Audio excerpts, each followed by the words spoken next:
देखिए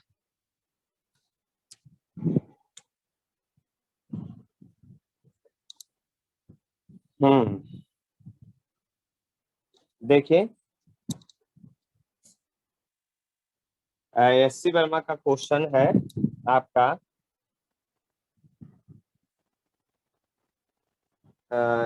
11 number 9 number से बता देते हैं।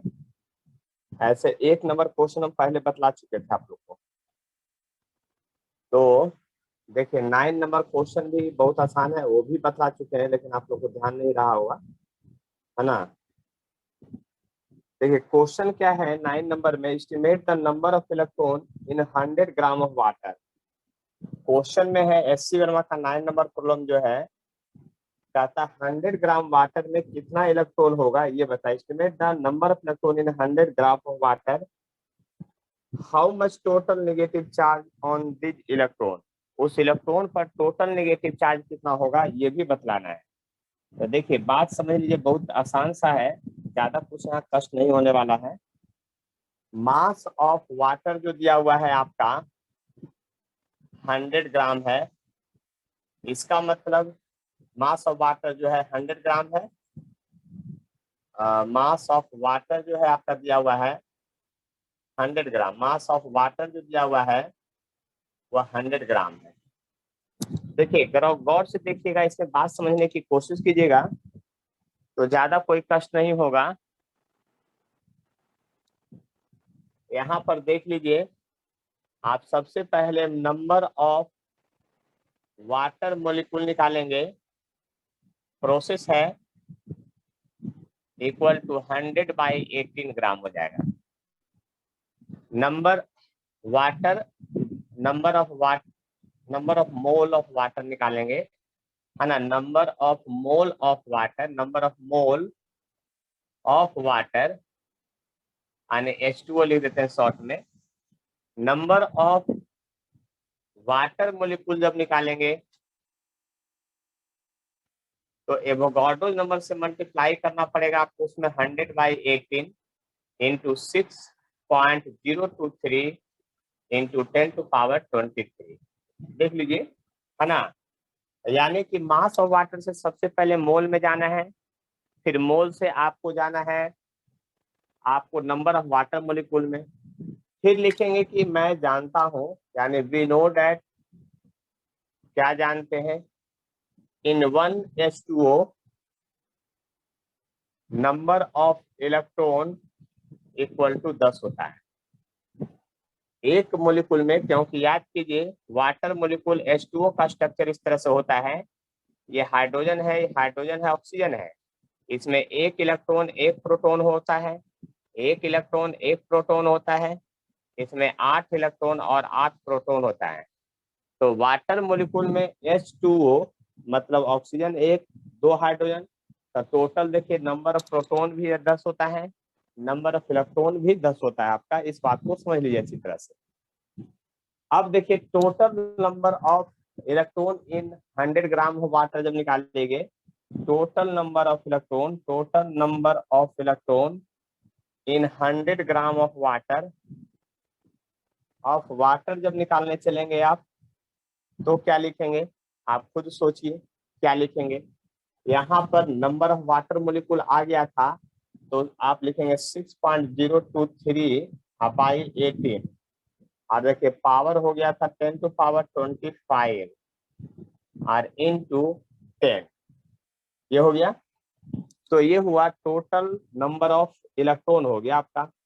अब अमाउंट ऑफ चार्ज निकालिएगा, negative charge in 100 gram of water and amount of negative charge in 100 gram of water, 100 gram of water.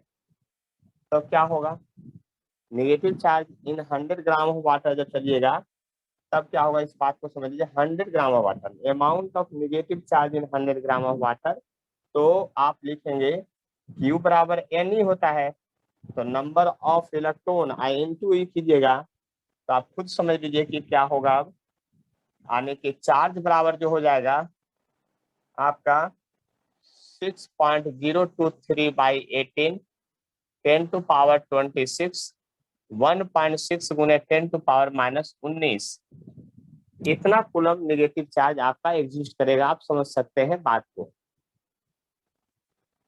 देखिए अगर अप्रॉक्स में कटवाते हैं तो इससे 3 बार का ये कटेगा 6 18 और 3 5 जो होगा यहाँ पर 15 होगा तो 0.5 3 5 जब 15 1 हो गया 3 4 जा कर दिए 12 यानी 0.54 इंटू 10 टू पावर 19 इसमें से घटा दीजिएगा तो आपका आ जाएगा कितना 7 यानी आप लिख सकते हैं इसको 5.4 into 10 to power 6 coulomb charge जो है 100 ग्राम ऑफ वाटर में होगा। देख लीजिए बात समझ लीजिए अच्छी तरह से आपका क्या है। अगर समझ में नहीं आया है बात तो बताइए, नहीं तो फिर हम आगे बढ़ेंगे। देख लीजिए क्या मैं कहना चाह रहा हूँ। बहुत सिंपल है, बहुत ज्यादा कुछ है नहीं, है ना। कहीं अगर कोई डाउट है तो बोलिए। देखिए 10 नंबर प्रॉब्लम में क्या कहता है, 10 नंबर प्रॉब्लम में क्या कहता है कि 9 नंबर प्रॉब्लम में चले जाइए। देखिए एस वर्मा का जो 10 नंबर प्रॉब्लम है उसमें क्या कर रहा है, suppose all electron of 100 gram of water are lump together to form negative charge and all nuclei are lumped together to form positive charge. The two charges are placed at 10 centimeter away from it. Find the force of attraction between them. Force of attraction between them आपको निकालने के लिए कह रहा है, जबकि 10 centimetre की दूरी पर रखा गया है। क्वेश्चन में देखिए क्या कह रहा है, यानी 100 ग्राम ऑफ वाटर जो इसमें हम यूज किए हैं उसमें 100 ग्राम ऑफ वाटर में जितना चार्ज है पॉजिटिव चार्ज, 100 ग्राम में जितना पॉजिटिव चार्ज है जितना नेगेटिव चार्ज है दोनों को 10 सेंटीमीटर की दूरी पर रखिए और आपको फोर्स बताइए। तो आप खुद समझ सकते हैं, यहाँ पर बड़े आराम से समझ सकते हैं कि जितना पॉजिटिव चार्ज होगा उतना ही आपका नेगेटिव चार्ज होगा। इस बात को समझ लीजिए अच्छी तरह से, जितना पॉजिटिव चार्ज होगा उतना ही क्या होगा आपका नेगेटिव चार्ज होगा। तो यहाँ पर देख लीजिए, है ना, तो जितना पॉजिटिव चार्ज है उतना ही नेगेटिव चार्ज होगा और आपको फोर्स निकालना है। चार्ज का वैल्यू अभी निकाले हैं, तब फोर्स निकालना है तो आप लिखेंगे Q Q by 4 pi epsilon not distance का स्क्वायर। आप सोच लीजिए फोर्स ऑफ अट्रैक्शन में क्या लिखेंगे, आने की 9 इंटू 10 टू पावर 9 आ जाएगा। इस बात को आप समझते हैं अच्छी तरह से, देख लीजिए 9 गुने 10 टू पावर 9 आ जाएगा और आपका क्या लिखेंगे 5.4 into 10 to power 6 5.4 into 10 to power 6 और डिवाइडेड बाई कितना 10 सेंटीमीटर का होल स्क्वायर। इसको मल्टीप्लाई डिवाइड करेंगे तो आपका फोर्स ऑफ अट्रैक्शन आ जाएगा कि कितना लगेगा। और कोई प्रॉब्लम है तब बोलिए, नहीं तो हम अगले अब क्वेश्चन में चलेंगे। जो नेक्स्ट क्वेश्चन है 11 नंबर, आप लोग भी 2 मिनट पढ़िए। 11 12 दोनों को साथ साथ बता रहे हैं, देख लीजिए बहुत ज्यादा कुछ है नहीं, देख लीजिए बहुत ज्यादा कुछ है नहीं, इस बात को समझ लीजिए अच्छी तरह से।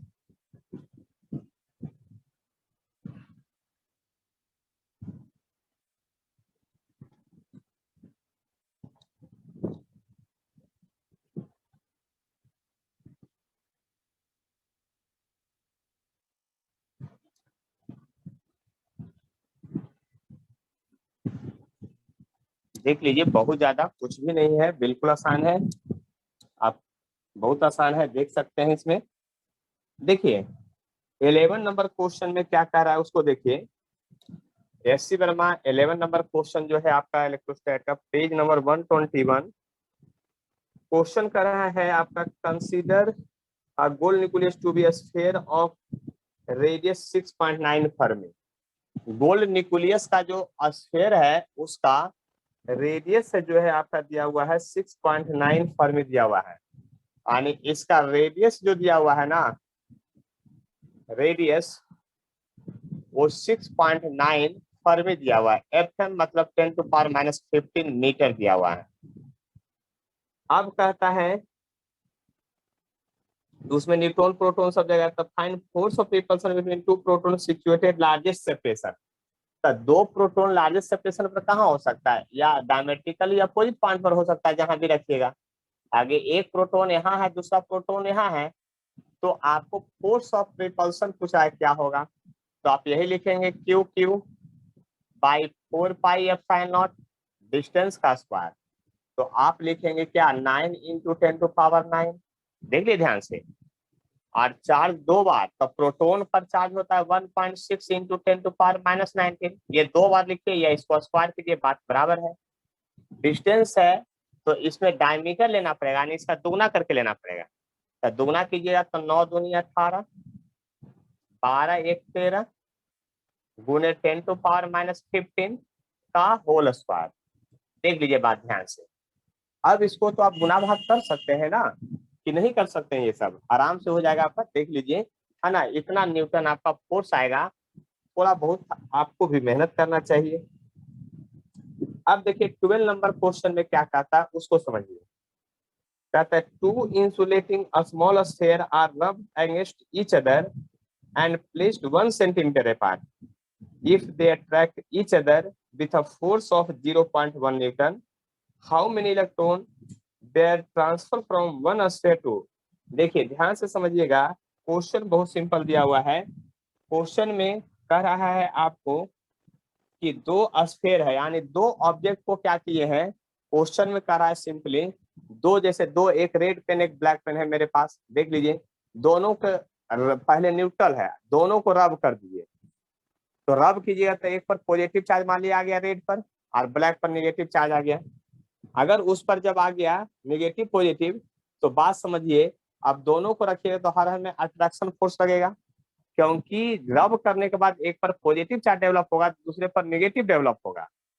लेकिन रबिंग के दौरान जो चार्जिंग होगा दोनों बॉडी, तो जितना चार्ज इस पर प्लस डेवलप होगा उतना ही चार्ज इस पर माइनस डेवलप होगा, यानी कि दोनों पर equal and opposite charge develop होगा। रब करने के बाद एक कंडीशन होता है, और दोनों को 1 सेंटीमीटर की दूरी पर रख दिए हैं, तो इस पर प्लस क्यू होगा, तो इस पर माइनस क्यू होगा, और दोनों को 1 सेंटीमीटर की दूरी पर रख दिए हैं। तो फोर्स का जो फॉर्मूला होगा वो होगा क्यू क्यू बाई 4πε0 डिस्टेंस का स्क्वायर। क्वेश्चन में दिया हुआ है कि ये 0.1 न्यूटन फोर्स है। 9 × 10⁹ किसका वैल्यू लिखते हैं, 1/4πε0 का। क्यू स्क्वायर होगा, और डिस्टेंस है 1 सेंटीमीटर, 10⁻⁻2 का होल स्क्वायर होगा। आप बात समझ सकते हैं अच्छी तरह से, ज्यादा कुछ टेंशन नहीं है यहाँ पर, देख लीजिए। तो क्यू स्क्वायर बराबर आपका जो आएगा बन करके, क्यू स्क्वायर बराबर चार्ज का स्क्वायर बराबर, तो ये चला जाएगा इधर, तो देखिए 10⁻⁻4 और 1 हो गया 10⁻⁻5 डिवाइडेड बाई 9 × 10⁻9। देख लीजिए ध्यान से, क्यू स्क्वायर बराबर, तो क्यू बराबर जो हो जाएगा आप समझ सकते हैं, ये ऊपर जाके माइनस होगा 9 5 14, तो क्यू स्क्वायर बराबर होगा 10⁻14 बाई 9, इसलिए क्यू बराबर हो जाएगा 10⁻7 बाई 3, क्योंकि अंडर रूट लेगा तो इसका 3 हो जाएगा, इसका -7 हो जाएगा। इतना चार्ज डेवलप हो गया। अब कहता है कितना इलेक्ट्रॉन प्रोटॉन ट्रांसफर हुआ ये बताइए। तो क्यू बराबर NE तो एगो फॉर्मूला पढ़े हैं ही है, तो नंबर ऑफ इलेक्ट्रॉन या प्रोटॉन ट्रांसफर जो होगा जो भी है, तो Q/E हो गया। तो N बराबर हो गया Q, Q का वैल्यू है 10⁻7 बाई 3, और E का वैल्यू 1.6 × 10⁻19। तो N बराबर आ गया, इसको ऊपर ले जाइएगा तो देखिए क्या हो गया आपका, ध्यान से समझ लीजिए, 12 7 19, 10 का पावर 12 और 4.8 इतना इलेक्ट्रॉन ट्रांसफर हुआ। थोड़ा सा गुना भाग खुद कर लीजिएगा। तो वही पूछा जा रहा था। अब सोचिए क्वेश्चन में क्या है, क्वेश्चन बहुत दम नहीं है, क्वेश्चन बहुत सिंपल है, उसको सिर्फ समझने भर देर है, तो बहुत ही आसान है। तो देखिए बात समझ में आ गया है कि किन्हीं को डाउट है, वो जो पूछना भी है बोलिए जल्दी से। देख लीजिए ज्यादा कोई कष्ट नहीं होने वाला है। अब देखिए उसके बाद 13 नंबर क्वेश्चन में क्या कहता है, NaCl मोलिक्यूल सर ये इज चार्ज का जो नेगेटिव साइन होता है वो क्यों नहीं लेते हैं? Magnitude of force, vector form में थोड़ी लिख रहे हैं, मैग्नीट्यूड निकाल रहे हैं। क्वेश्चन में अच्छा, मैग्नीट्यूड निकालने के लिए कहा है। तो फॉर्मूला में तो प्लस माइनस एन ही होता है ना? कहाँ पर प्लस माइनस एन होता है इस फॉर्मूला में? Yes sir. प्लस किसके लिए है? इलेक्ट्रॉन के लिए माइनस है और प्रोटॉन के लिए प्लस है, तो अमाउंट ऑफ चार्ज निकालने के लिए कहा है। ठीक है, देखिए यहाँ पर ध्यान से समझ लीजिए। यहाँ पर अब है 13 नंबर में, NaCl molecule is bound due to the electric force between sodium and chlorine ion when one electron of sodium transferred to chlorine, taking separation between ion is 2.75 into 10 to power minus 6 centimeter. Find force of attraction between them. State the assumption if any you have to make. देखिए कहता है NaCl में Na plus और Cl minus होता है। 30 number में question बता रहा है Na प्लस और Cl माइनस में थोड़ा सा दूरी है, और वो डिस्टेंस जो दिया हुआ है दोनों के बीच का जो डिस्टेंस दिया हुआ है वो R जो दिया हुआ है आपका बहुत ही सिंपल दिया हुआ है, लिखा है 2.75 into 10 to power minus 8 centimetre है। 2.75 into 10 to power minus 8 centimetre दूरी है। R का वैल्यू दिया है दोनों के बीच में, और तब कहता है दोनों के बीच में फोर्स ऑफ अट्रैक्शन बताइए कि क्या होगा। तो बताइए Na प्लस पर कितना चार्ज होगा, खुद सोचिए। अब Na प्लस पर कितना चार्ज होगा ये बताइए आप, और NaCl माइनस पर कितना चार्ज होगा ये बताइए। तो आपको पता है Na प्लस जो है एक इलेक्ट्रॉन उसको दिया होगा तब प्लस हुआ है सोडियम, यानी इस पर +1 इलेक्ट्रॉन और इस पर -1 इलेक्ट्रॉन, यानी कि चार्ज डेवलप हुआ होगा। तो इसका मतलब फोर्स ऑफ अट्रैक्शन जब निकालने के लिए कह रहा है दोनों आयन के बीच में, तो फार्मूला तो ही लगेगा आपका, आप आज समझ चुके होंगे। इसलिए फोर्स बराबर होगा 9 गुने 10 टू पावर 9। दोनों पर चार्ज सेम ही लीजिएगा, यहाँ पर प्लस होगा यहाँ पर माइनस में चार्ज, लेकिन हम लोग स्केलर फॉर्म में यूज कर रहे हैं तो 1.6 गुने 10 टू पावर माइनस 19 दो बार लिखिए या उसको स्क्वायर कर दीजिए। और डिस्टेंस जो है 2.75 into 10 to power minus 8 centimetre है, मीटर में बदलिएगा तब -10 हो जाएगा, उसका होल स्क्वायर कर दीजिए। आप इतना गुना भाग तो अब आगे कर ही सकते हैं। यही आपका फोर्स ऑफ अट्रैक्शन इस दोनों आयन के बीच में लग रहा होगा। देख लीजिए, बात समझ लीजिए अच्छी तरह से।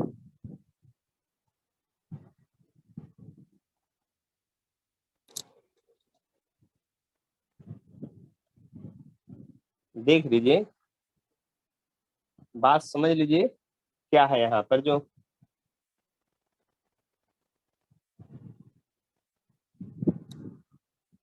अब देखिए यहाँ पर एससी बना में 14 नंबर क्वेश्चन जो बोल रहे हैं, उस 14 नंबर क्वेश्चन में वो एक क्वेश्चन दिए हैं और वो बोल रहे हैं, क्वेश्चन अगर ध्यान से देखिएगा तो उसमें वो कह रहे हैं आपसे निकालने के लिए कि find the ratio of electric and gravitational force between two proton. दो प्रोटॉन के बीच में ग्रेविटेशनल फोर्स और इलेक्ट्रोस्टैटिक फोर्स का रेशियो क्या होगा वो सोचिए। तो दो प्रोटॉन को कितना भी दूरी पर रख दीजिए कोई फर्क नहीं, प्रोटॉन को रखना है, दो प्रोटॉन को रखना है तो दोनों का डिस्टेंस कुछ होगा, मास ऑफ प्रोटॉन भी कुछ होगा दोनों का। बोर्ड पर नजर डालिए, तो आप electrostatic force by gravitational force का रेशियो निकालने के लिए कह रहे हैं एससी वर्मा, तो आप निकाल दीजिए। आप जानते हैं कि यहाँ पर क्या होगा, यहाँ होगा दोनों चार्ज यानी कि क्यू क्यू बाई 4πε0 डिस्टेंस का स्क्वायर, और ग्रेविटेशनल फोर्स का फॉर्मूला होता है G mass of proton by distance का स्क्वायर। तो ये तो कैंसिल हो जाएगा, यानी डिस्टेंस कुछ भी रखिए रेशियो पर कोई फर्क नहीं पड़ने वाला है। देख लीजिए दोनों का फॉर्मूला चूंकि आर स्क्वायर है।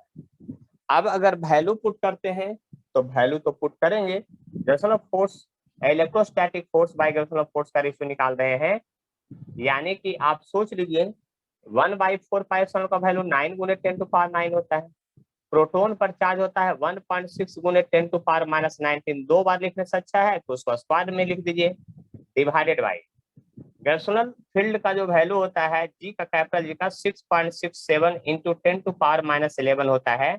मास ऑफ प्रोटॉन जो होता है 1.67 गुने 10 टू पावर माइनस 27 kg, दो बार लिखिए या उसका स्क्वायर कर दीजिए। देखिए बात समझ में आया कि नहीं? आपको एससी वर्मा पूछ रहे हैं दो प्रोटॉन के बीच में फोर्स ऑफ अट्रैक्शन या रिपल्सन जो हो रहा है वो बताइए। फोर्स ऑफ रिपल्सन पूछ रहे हैं कि क्या होगा, और ग्रेविटेशनल फोर्स क्या होगा, दोनों का रेशियो। यानी कि दो प्रोटॉन को रख दीजिए सर्टेन दूरी पर, तो दोनों के बीच में जो इलेक्ट्रोस्टैटिक फोर्स लग रहा है और दोनों के बीच में जो ग्रेविटेशनल फोर्स लग रहा है, मास से चलते ग्रेविटेशनल फोर्स लगता है ना, उसका रेशियो निकालने के लिए कह रहे हैं। क्या निकालने के लिए कह रहे हैं? रेशियो। तो आप सोच लीजिए कि रेशियो कैसे निकलेगा, तो यही निकलेगा। इसका रेशियो हम निकाल देते हैं अभी तुरंत, देख लिए ध्यान से, तुरंत अभी निकाल देते हैं, कैलकुलेशन करके भी दिखा देते हैं, टेंशन मत लीजिए, है ना।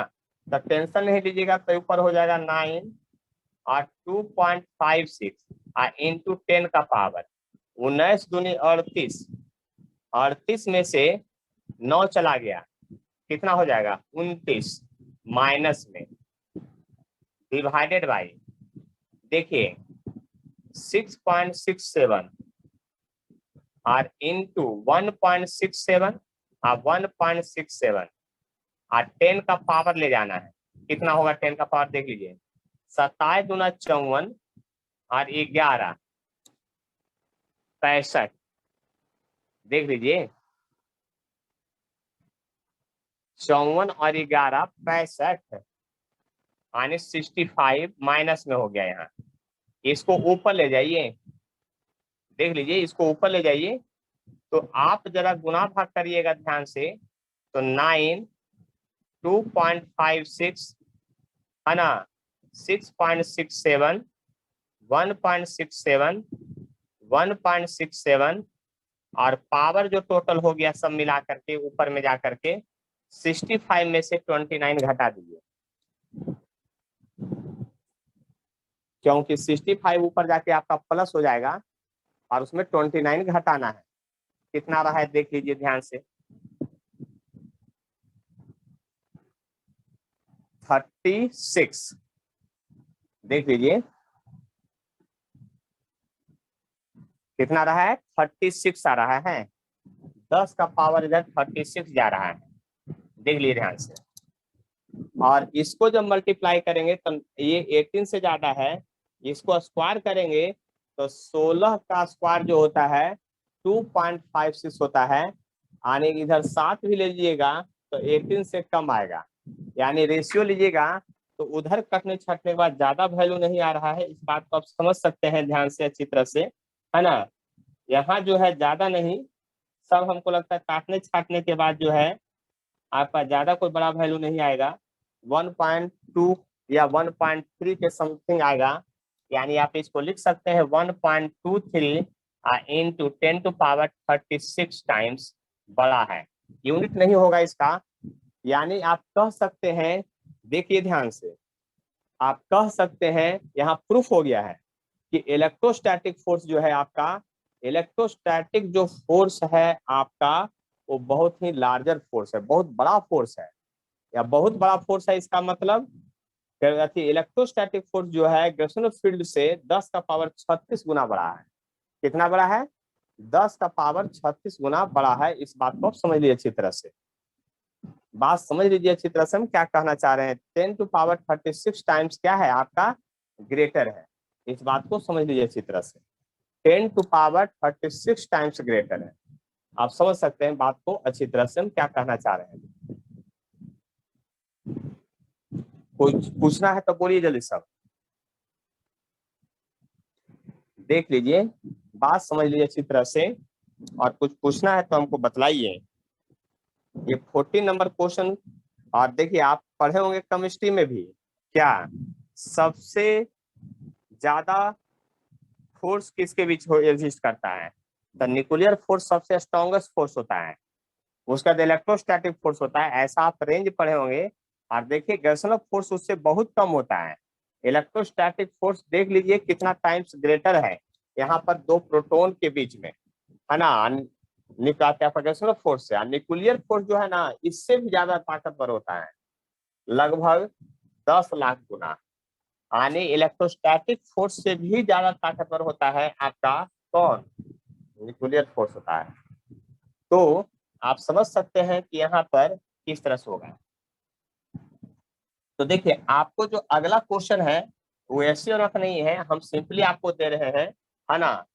यहाँ पर एक रेशियो हम निकाल चुके हैं, वह दो प्रोटॉन के बीच का जो था आपका, दो प्रोटॉन के बीच का जो वैल्यू है वो आ गया 10⁻36 टाइम्स ग्रेटर है। आप लोग को तुरंत मल्टीप्लाई डिवाइड करके हमको बताना है और व्हाट्सएप पर भेजना है, जल्दी से बताना है कि अगर एक प्रोटॉन रहे, मास ऑफ प्रोटॉन है, और एक इलेक्ट्रॉन रहे, मास ऑफ इलेक्ट्रॉन है, तो दोनों के बीच का डिस्टेंस r है, तो फिर से आप electrostatic force by gravitational force का रेशियो निकाल के हमको बताइए कि कितना होगा। पहला क्वेश्चन। दूसरा क्वेश्चन है कि दोनों इलेक्ट्रॉन है, दोनों क्या है, इलेक्ट्रॉन है, तो मास ऑफ इलेक्ट्रॉन आपको पता है, मास ऑफ इलेक्ट्रॉन पता है, दोनों के बीच का डिस्टेंस r है, तो आपको ये बतलाना है कि यहाँ पर gravitational electrostatic force by gravitational force का रेशियो जो है दोनों का क्या होगा, ये निकाल के दिखलाना है हमको अभी का अभी, और आपको यहाँ बना के भेजना भी है जल्दी से। तो सभी लोग जो है आप लोग जल्दी से बना के भेजिए, हम चेक करेंगे तुरंत। मेरे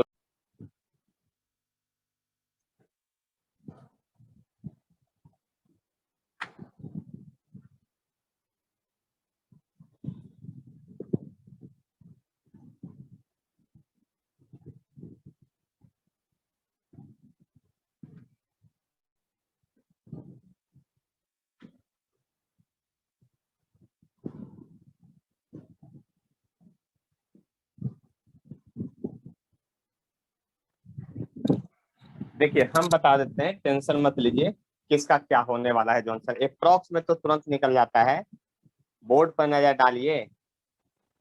देखिए अब ज्यादा कुछ नहीं लिखेंगे, 9 × 10⁻9 क्यों लिखेंगे ये पता चल गया होगा, 1/4π का वैल्यू लिख दिए हैं। दोनों चार्ज है, तो चार्ज ऑफ प्रोटॉन और इलेक्ट्रॉन जब लिखे तो दोनों पर चार्ज तो सेम होता है, केवल प्लस माइनस का अंतर होता है। स्क्वायर कर दिए, टेंशन खत्म है, r² तो गायब हो जाएगा। अब इसमें लिखिएगा तो 6.67 × 10⁻11, और मास ऑफ प्रोटॉन, तब मास ऑफ प्रोटॉन होता है 1.67 × 10⁻27, और मास ऑफ इलेक्ट्रॉन जो होता है 9.1 × 10⁻31 kg होता है। देख लीजिए ध्यान से, मास ऑफ इलेक्ट्रॉन जो होता है आपका इतना होता है, इस बात को समझ लीजिए। अब देखिए जरा गौर कीजिएगा, तो ये 9 और 9 लगभग कट जाएगा सीधा सीधा, ऊपर जो बच गया 1.6 और 1.67 है, दोनों कट जाएगा, ऊपर बच जाएगा 1.6 और नीचे बच जाएगा 1.67, सॉरी 6.67, ऐसे बच जाएगा। पावर की बात कीजिएगा तो नीचे देखिए पावर कितना होगा, जोड़ देते हैं एक ही बारे में, पावर जोड़िए, 31 और 11 42 42 और 27 कितना हो जाएगा, 42 और 27 69, ऊपर जाके ये प्लस हो जाएगा, 69 और 9 कितना हो जाएगा, 78। 78 में आप 38 घटा दीजिए, आपको बात पता चल जाएगा कि क्या होगा। 78 में क्या घटा दीजिए, 38, तो आपका बात पता चल जाएगा कि हम क्या कहना चाह रहे हैं। तो 78 में 38 घटाइए तो 40 आ जाएगा, 78 में 38 घटाइए तो क्या आएगा, 40 आ जाएगा, यानी 10⁻40 आ गया। देख लीजिए ध्यान से। अब यहाँ पर देखिए ये ज्यादा बड़ा है, ये छोटा है, तो 16 में आप 6 से भाग दीजिएगा तो 2 पॉइंट समथिंग, लेकिन पावर में जो अप्रोक्स में आएगा 10⁻39 आ जाएगा। पावर जो अप्रोक्स होगा इतना आ जाएगा आपका। बात समझ सकते हैं अच्छी तरह से हम क्या कहना चाह रहे हैं, जो आए बात समझ में। तो यहाँ पर आप बात समझ सकते हैं कि आखिर यहाँ पर क्या होगा। देखिए उसी तरह से आप बात ध्यान से समझ सकते हैं हम क्या कहना चाह रहे हैं यहाँ पर, है ना। यहाँ मास ऑफ इलेक्ट्रॉन और मास ऑफ इलेक्ट्रॉन के बीच फोर्स ऑफ अट्रैक्शन और रिपल्सन की बात है। तो इलेक्ट्रॉन इलेक्ट्रॉन जब लीजिएगा तो फिर से इसी तरह से बात कीजिएगा, 9 गुने 10⁻⁹ हो जाएगा पावर में, और 1.6 इंटू 10⁻⁻19 का फिर से 2 बार स्क्वायर हो जाएगा, और यहाँ पर लिखेंगे डेसिमल 4 तो 6.67 होगा, 10⁻11 होगा। और आप समझ सकते हैं यहाँ पर दोनों इलेक्ट्रॉन है, इसलिए मास ऑफ इलेक्ट्रॉन 9.1 10⁻31 को 80 दूना 62 सीधे कर दीजिए। अब जरा गौर कीजिए और समझने की कोशिश कीजिए हम क्या कहना चाह रहे हैं। जो यहाँ पर ये 9 और 9 कट गया आपका 1, अब यहाँ पर आपका लिखिएगा तो आ जाएगा 1.6 यानी 2.56 आ जाएगा, और नीचे बच जाएगा 6.67 इंटू 9.1। एक पावर अब बात कीजिए तो 62 और 11 कितना हो जाएगा देख लीजिए, 62 की 11 हो जाएगा 73, और 9 ऊपर जाएगा तो 82 में 38 घटाइए, 82 में 38 घटा दीजिए तब 44 आ रहा है, देख लीजिए तो 10⁻44 आ रहा है। अब देखिए इधर जो है ज्यादा बड़ा वैल्यू है, तो देखिए आप 2 जीरो घटा सकते हैं, 2 जीरो घटेगा, क्योंकि देखिए आप इसको कीजिएगा तो 9 छक 54 54 है, और ये कीजिएगा तो 1 जीरो में 25 हो तो भी कम रहेगा, तो यानी अप्रॉक्स में ले जाइएगा तो आपका 10⁻42 या 43 तो हर हाल में आएगा। आप समझ ही सकते हैं 43 भी ले सकते हैं, 42 भी ले सकते हैं, यानी कि आपको जो है आप समझ लीजिए एक का आया था 36, मतलब 3 पावर का लगभग डिफरेंस 36, एक का आया 36, दूसरे का आया 39, और इलेक्ट्रॉन इलेक्ट्रॉन के बीच आ गया 42 आ गया। कितना आ गया आपका 42 आ गया। इस बात को समझ लीजिए अच्छी तरह से हम क्या कहना चाह रहे हैं, यानी बात आप समझ चुके होंगे कि यहाँ पर जो है आपका फोर्स ऑफ अट्रैक्शन या रिपल्सन जो है उस बात को समझ लीजिए आखिर क्या होगा। जो आए बात समझ में, तो देखिए अब ध्यान से समझ लीजिए अच्छी तरह से हम क्या कहना चाह रहे हैं। यानी कि सोच लीजिए इलेक्ट्रोस्टैटिक फोर्स का अट्रैक्शन रिपल्सन, ये सब रेशियो याद लग लीजिए। देखिए प्रोटॉन प्रोटॉन दोनों प्रोटॉन का मास ज्यादा है, उसका रेशियो सबसे कम था। प्रोटॉन इलेक्ट्रॉन लिए तो उसका रेशियो बढ़ गया, इलेक्ट्रॉन इलेक्ट्रॉन लिए उसका रेशियो और बढ़ गया। ऐसे याद कर लीजिए 36 39 42 एवरेज में पावर याद कर लीजिए, आपको कोई कष्ट नहीं होने वाला है, बस समझ लीजिए बात ध्यान से, देख लीजिए गौर से समझ लीजिए बात को। चलिए इसके आगे अब फिर से आगे क्वेश्चन देखते हैं कि आखिर क्या है एस.सी. वर्मा का। देखिए ये सब जो क्वेश्चन है आपको हर हाल में ध्यान से देखना ही पड़ेगा, और पिछले क्लास में भी वेक्टर फॉर्म का सब बता दिए थे। देखिए नेक्स्ट प्रॉब्लम जो है एस.सी. वर्मा का उसको ध्यान से देखिए कि आखिर वो क्या है। जो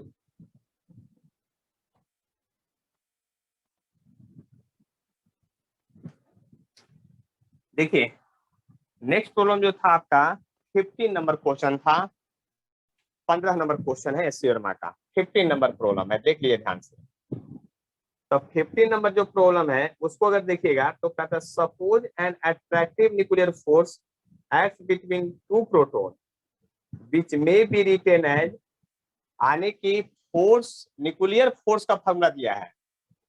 यहाँ पर न्यूक्लियर फोर्स का जो फॉर्मूला दिया हुआ है वो फॉर्मूला है C e का power -KR divided by R square, ऐसा फॉर्मूला दिया हुआ है। Write down the dimension formula and appropriate SI unit of C and K।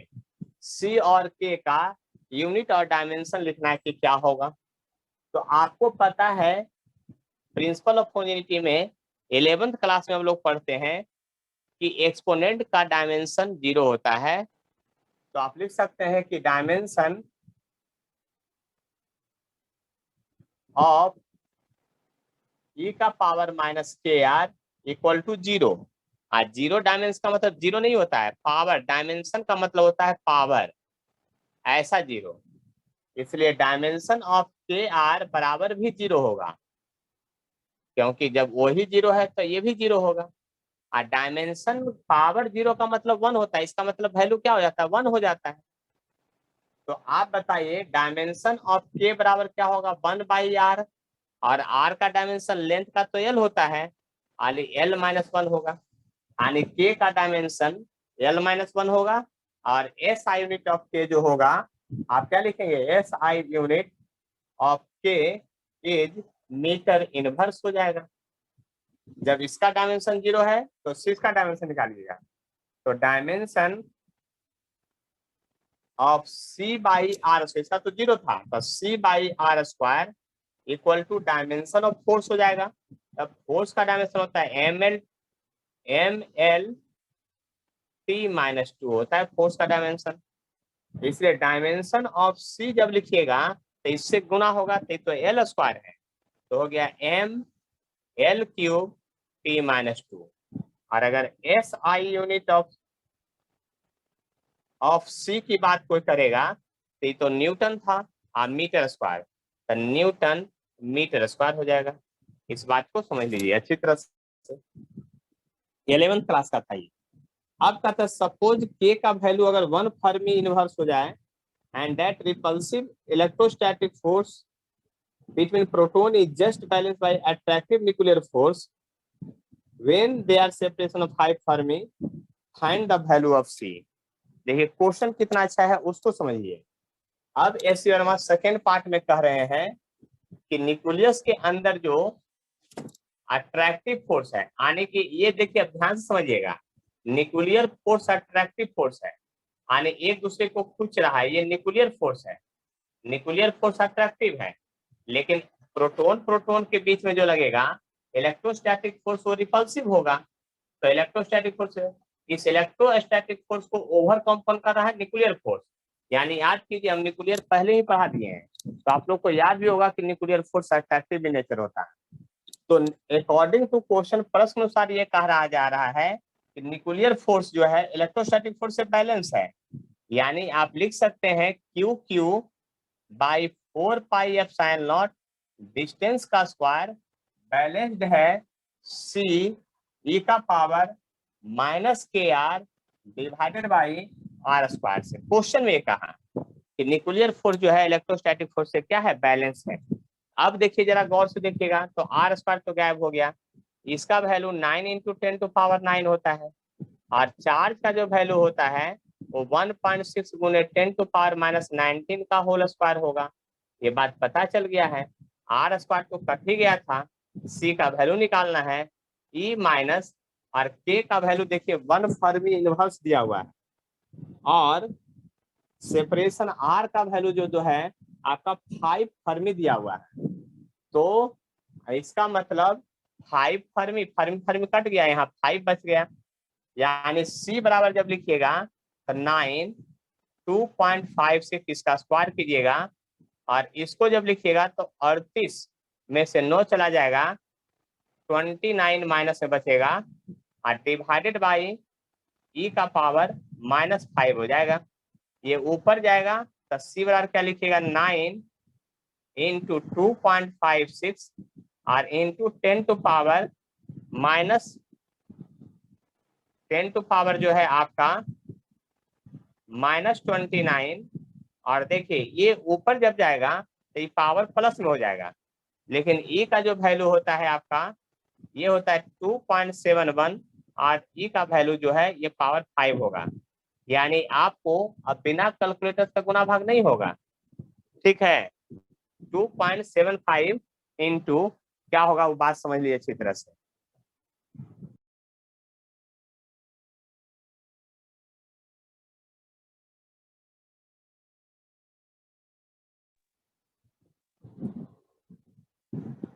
आए बात समझ में, तो देख लीजिए इसको गुना भाग कीजिए तो आंसर आ जाएगा आपका। तो ये था आपका क्वेश्चन नंबर 15। देखिए आगे भी बता रहे हैं क्वेश्चन, इसलिए ध्यान से समझिए, फास्ट में थोड़ा देखिए, है ना। आप लोग क्वेश्चन कहाँ तक बनाए थे ये पहले बताइए, देख लीजिए ध्यान से। क्वेश्चन कहाँ तक बनाए थे आप लोग, हम बोले थे 20 तक का होमवर्क है, तो होमवर्क कंप्लीट था या कंप्लीट नहीं था, ये बताइए। तो 15 तक। 15 तक बनाए थे, हम पहले थे तो 8-10 तक पहले ही बता दिए थे, यानी कि 2 दिन में 5 ही क्वेश्चन बनाए हैं। तब पूरा स्टार्टिंग से बनाया अपने से फिर से। अच्छा, फिर से स्टार्टिंग, तब तो अच्छा मेहनत किए हैं। तो ऐसा करते हैं ना कि 16, 17, 18, 19, 20 अभी लगातार बतलाते हैं, लेकिन आप लोग को थोड़ा सा 2-4 मिनट का टाइम दे देते हैं, और मत लीजिए।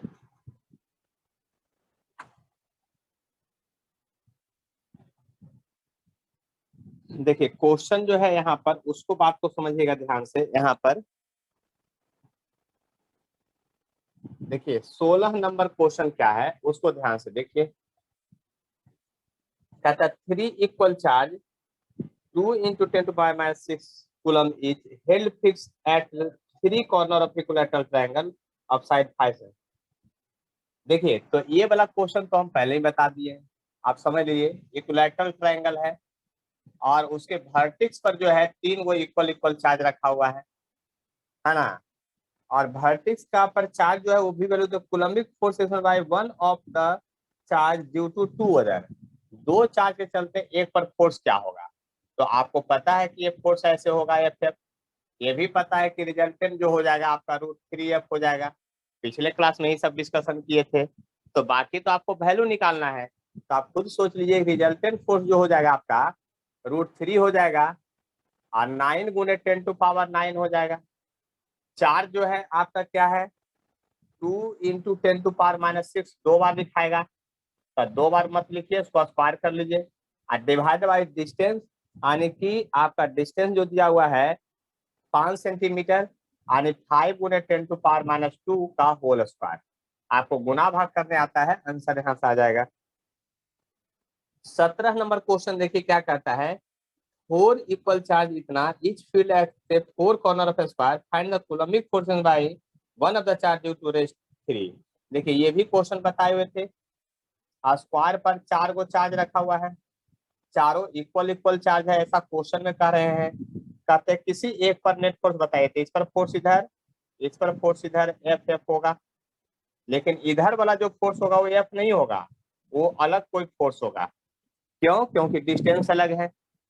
अगर आप इस F के बारे में लिखते हैं, तो पिछले क्लास में सब डिस्कशन कर चुके हैं, इस F के बारे में लिखते हैं तो लिखिएगा QQ बाई 4πε0 साइड, यानी डिस्टेंस का स्क्वायर, यानी L स्क्वायर लिख दीजिए।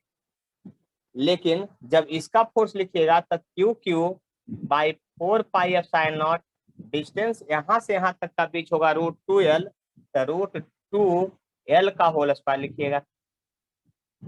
अगर आप इसको F माने हैं तो इसलिए F डैश का जो वैल्यू होगा इस F के टर्म में आपका होगा F/2 हो जाएगा। इसको लिखने से क्या फायदा होगा आपको, देखिए पता चल गया है कि इधर फोर्स FF था, तो इस फोर्स दोनों का रिजल्ट अगर दो इक्वल वेक्टर 90 डिग्री पर हो तो रिजल्टेंट √2F होता है, ये बात पता है, और 45 डिग्री पर होता है। अगर दो फोर्स FF, यानी ये दो फोर्स का रिजल्ट हो गया इतना, और F1 इधर जो था वो F1 का वैल्यू जो है आपका F/2 आया हुआ है। तो नेट रिजल्टेंट अब दोनों है एक ही तरफ, तो रिजल्टेंट फोर्स जो नेट हो जाएगा √2F प्लस F/2 आ जाएगा।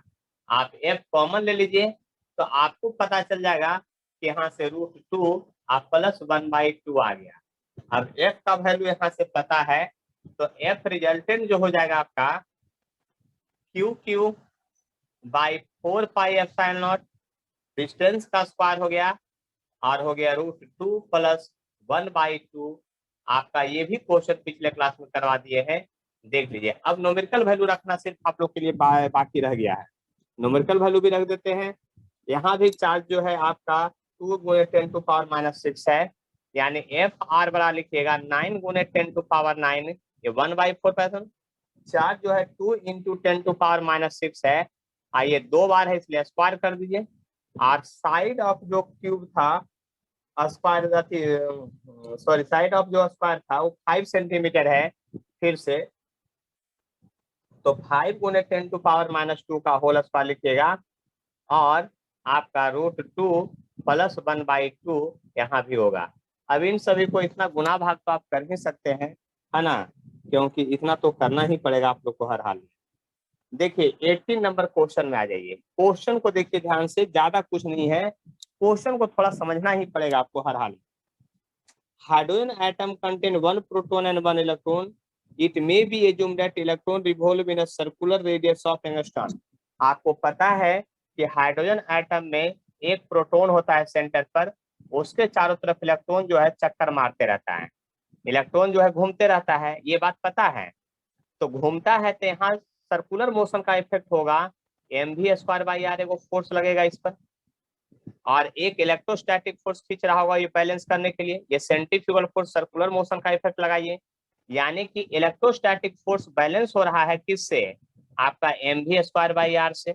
ऐसा कहने का मतलब हो गया, बात समझ लीजिए।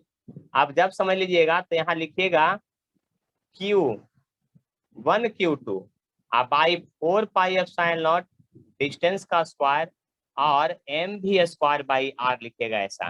देखिए एक आर से एक आर कट जाएगा, एक चार्ज जो है प्रोटॉन का चार्ज है, दूसरा चार्ज जो है इलेक्ट्रॉन का चार्ज है। तो find magnitude of electrostatic force between proton electron hydrogen with ground state. आपको सिर्फ कर रहा था फोर्स ऑफ अट्रैक्शन निकालने के लिए 18 नंबर में। तब फोर्स ऑफ अट्रैक्शन तो आपका डायरेक्ट निकाल दीजिएगा, है ना। 18 नंबर में सिर्फ कर रहा था फोर्स ऑफ अट्रैक्शन निकालिए, तब फोर्स ऑफ अट्रैक्शन होगा Q1 Q2 /4πε0 डिस्टेंस का स्क्वायर। यही हो गया 18 नंबर का आंसर। और ये हो गया 19 नंबर का आंसर। 19 नंबर में कह रहा था, 19 नंबर क्वेश्चन का, find the speed of electron in the ground state of hydrogen atom, describe the ground state is given in the previous problem. यानी कि यहाँ पर 18 19 का दोनों एक साथ क्वेश्चन बन रहा है। 18 नंबर में कह रहा था इलेक्ट्रोस्टैटिक फोर्स बताइए, तो सिंपल है, एक प्रोटॉन का चार्ज इलेक्ट्रॉन का चार्ज रखिएगा, वैल्यू आपका आ जाएगा, और डिस्टेंस भी दिया हुआ है 0.53 एंगस्ट्रॉन दिया है, केवल गुना भाग बचा हुआ है। और यहाँ से कहता है कि जब दोनों बैलेंस हो रहा है तो वेलोसिटी बताइए, एक आर से एक आर कट जाएगा, तो वेलोसिटी का जो वैल्यू आएगा अंडर रूट में चला जाएगा, कितना, m नीचे चला जाएगा, दोनों चार्ज लिखाएगा Q1 Q2, अब 4πε0 भी होगा, डिस्टेंस भी होगा, और मास ऑफ इलेक्ट्रॉन यहाँ होगा। ये प्रोटॉन का नहीं, इलेक्ट्रॉन का मास दिखाएगा, क्योंकि रिवॉल्व कर रहा है इलेक्ट्रॉन सर्कुलर मोशन में इलेक्ट्रॉन, इसलिए मास ऑफ इलेक्ट्रॉन लिखाएगा। वहां से जब वैल्यू पुट करेंगे सारा, तो इस फार्मूला को डराइव हम एटम में कर चुके हैं। इसका वैल्यू आता है 2.18 × 10⁶ मीटर पर सेकेंड आता है। यानी बात समझ लीजिए, आपका क्वेश्चन में कितना दम था जो देख लीजिए। अब 20 और 21 नंबर भी बतला देते हैं तुरंत, टेंशन मत लीजिए, है ना। बात समझने की कोशिश कीजिए, अगर कुछ पूछना है इसमें तो बोलिए जल्दी से। कुछ पूछना है कि नहीं तो बोलिए, देख लीजिए। चलिए तो अब 20 और 21 की बात करते हैं, वो भी दोनों क्वेश्चन तुरंत बतला ही देते हैं। और अगले क्लास में तब तो इलेक्ट्रिक फील्ड इंटेंसिटी होगा, और उसको पढ़ने के पहले कूलम्बिक फोर्स तक का पूरा सब कुछ स्टडी हो जाना चाहिए, तब मजा आ जाएगा, अन्यथा फिर मजा भी नहीं आएगा। इस बात को आप समझ लीजिए।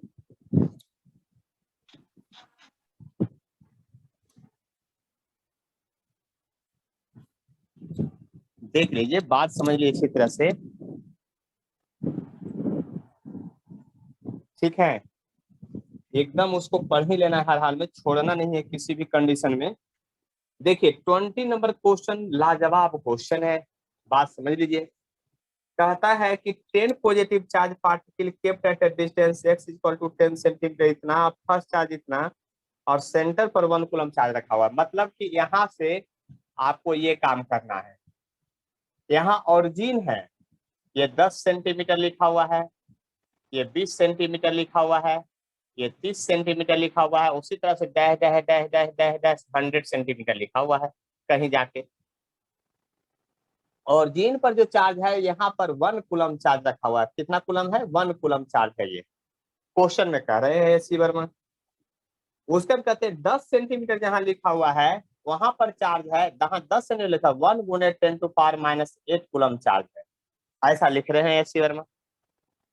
फिर जहां पर आपका 20 सेंटीमीटर लिखा हुआ है वहां पर चार्ज है 8 गुने 10⁻⁻8 कूलम चार्ज है। जहां 30 सेंटीमीटर लिखा हुआ है 27 गुने 10⁻⁻8 कूलम चार्ज है। और जहां 100 सेंटीमीटर लिखा हुआ है वहां पर 1000 गुने 10⁻⁻8 कूलम चार्ज है। इस तरह से है रखा हुआ। तो नेट फोर्स ऑरिजिन वाले चार्ज पर कितना लग रहा है ये आपको निकालने के लिए कहा जा रहा है। देखिए सिंपल सा बात समझ लीजिए, ऑरिजिन पर जो चार्ज है 1 कूलम का है, 10 सेंटीमीटर पर 1 गुने 10⁻⁸ है, 20 पर 8 गुने 10⁻⁸ है, 30 पर 27 गुने 10⁻⁸ है। उसी तरह से 40 पर होगा 64 गुने 10⁻⁸, 50 पर होगा 125 गुने 10⁻⁸। उसी तरह से 100 सेंटीमीटर पर है 1000 गुने 10⁻⁸। तो इस चार्ज के चलते यहाँ पर फोर्स निकालिए, इसके चलते यहाँ पर फोर्स निकालिए, इसके चलते यहाँ पर फोर्स निकालिए। देखिए क्वेश्चन बहुत सिंपल है आपका, बात समझ लीजिए, यहाँ पर ज्यादा कुछ नहीं है। देखिए क्वेश्चन में सीधा सीधा कह रहा है आपका कि 10 सेंटीमीटर, 20 सेंटीमीटर, 30 सेंटीमीटर, 40, 50, 60, 70, 80, 90, 100 पर चार्ज और सबके चलते सर फोर्स निकालना है। तो नेट फोर्स F बराबर लिखिएगा फोर्स ड्यू टू पहला चार्ज, फोर्स ड्यू टू दूसरा चार्ज, फोर्स ड्यू टू तीसरा charge plus force due to 10वां चार्ज। सबके चलते ऐड करना है। इस बात को समझ लीजिए, जब सबके चलते ऐड करना है तो बात को समझिए। इसके चलते जो फोर्स होगा सब पॉजिटिव आएगा, इसके चलते भी इधर फोर्स का डायरेक्शन होगा रिपल्सन के कारण। ये भी इसको रिपेल करेगा इधर, ये भी इसको रिपेल करेगा इधर, ये भी इसको रिपेल करेगा इधर। 10 चार्ज को एक ही तरफ फोर्स लगाएगा। 10 एक ही तरफ फोर्स लगा रहा है ना, इसलिए हम वेक्टर सम में स्केलर यूज कर रहे हैं। हमको पता है कि सब एक ही तरफ फोर्स लगा रहा है, तो सबके चलते फोर्स लिख दीजिए एक ही साथ रिजल्टेंट।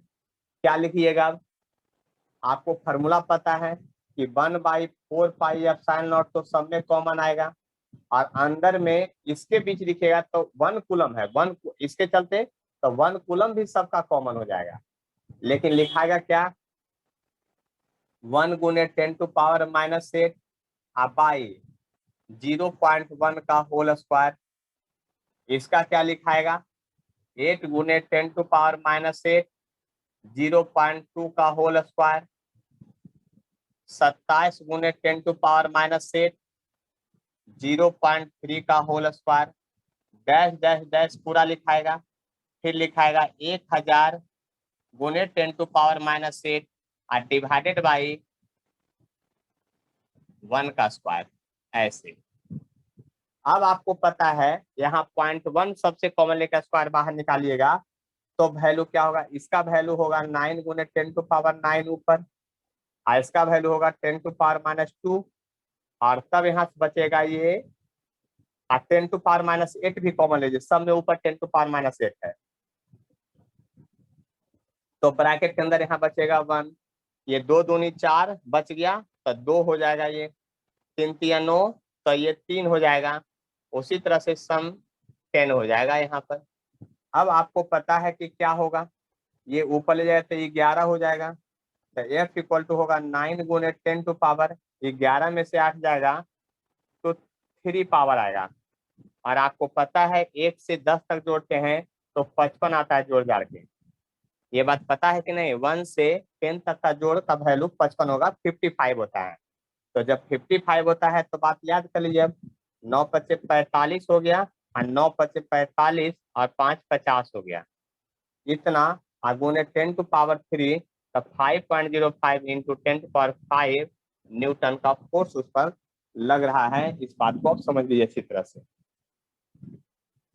देखिए 21 में कहता है 2 चार्ज पार्टिकल थर्ड स्टेप एक बार फिर से बता दीजिए ना। थर्ड स्टेप में क्या दिक्कत हो गया, ये तो सिंपल मैथ है, ये जोड़े हैं जो देखिए ध्यान से समझ लीजिए।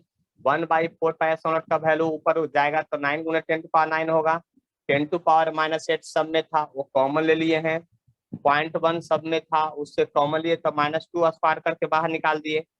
अब देखिए इससे तो 1 बच गया, यहाँ 2 दूनी 4 और 4 से भागा दीजिए 8 में तो 2 बच जाएगा, 3 तिया 9, 9 से 27 में भागा दिए 3 बच जाएगा। उसी तरह से सिमिलरली यहाँ 10 बच जाएगा। 1 से 10 तक का जोड़ 55 होता है। आ गया बात समझ में? Yes sir. तो चलिए 21 नंबर क्वेश्चन है, उसको क्यों छोड़े वो भी मैं बता देता हूँ। 21 में कहता है 2 charge particle having charge 2 × 10⁻⁸ each other joined by insulating a string of length 1 meter are and the system is kept on a smooth horizontal table.